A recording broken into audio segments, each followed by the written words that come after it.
Jampa Chopel is a Buddhist monk in the Tibetan tradition from Australia. I met him here in McLeod Ganj, India, and found his story interesting, and he consented to this interview. Jampa, we're here at McLeod Ganj, very near the Dalai Lama's residence, and you're here as a monk. Why did you become a Buddhist monk? I got interested in Buddhism through martial arts, and my martial arts teacher was Buddhist, and I just saw an example in him of a very kind and compassionate person, and felt that I needed to check out what was going on with his religion of Buddhism. So I went on a trip overseas, and I saw a lot of poverty and suffering, and I started questioning the world. And then when I came back, one thing led to another, and I met a Tibetan Lama in Adelaide, and that's how I eventually became a Buddhist monk. Mm-hmm. Do you feel that compassion is something that's lacking in our world today?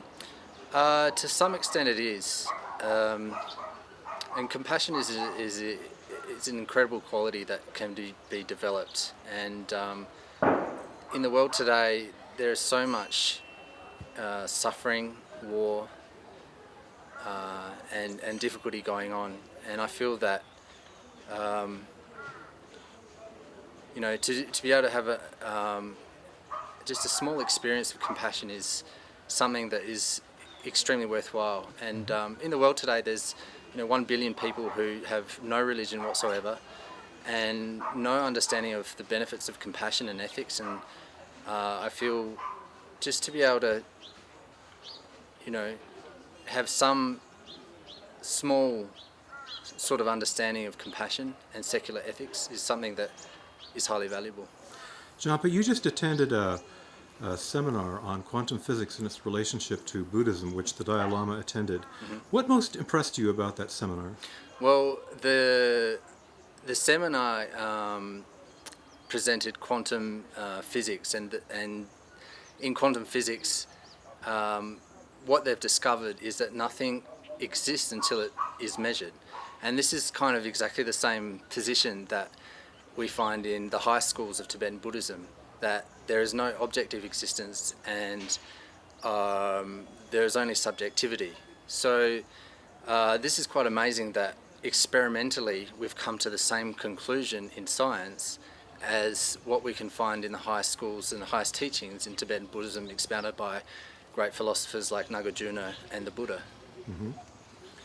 There's a concept in Buddhism of the void or emptiness that might appear to be somewhat disconcerting or uncomfortable to Westerners. Do you find that so? No, not at all. Explain the concept of void as you know it, or emptiness. Okay, so I'm not a fantastic scholar, and so my understanding might not be 100% here, but things exist in dependence on causes and conditions and are merely labelled by mind. So emptiness is talking about emptiness of inherent existence. So what we're talking about here is that objects appear to exist from their own side, but when we investigate and analyse, there's no objective existence there at all. They are completely empty of existing from their own side, and arise in dependence on causes and conditions, etc. Mm-hmm. In the Western world, the view is that consciousness arises from the physical world, specifically the brain. But that is not the understanding in Buddhism. What is the understanding in Buddhism? Okay, so in Buddhism, the understanding is that consciousness arises from consciousness, because we believe in cause and effect. And an effect can't arise from a cause that is not a similar type. It must arise from a cause of a similar type. So otherwise, there are many, many contradictions that can arise based on that position. So we say that consciousness must arise from consciousness, and not from matter. Like we have the position in the West of arising from the brain. There's many contradictions from that point of view in Tibetan Buddhism. Jampa, what is the most attractive feature about being a monk for you? For me, the most attractive feature is freedom. So, And many people would find that to be a contradiction. They would find being a monk to be a lack of freedom. well,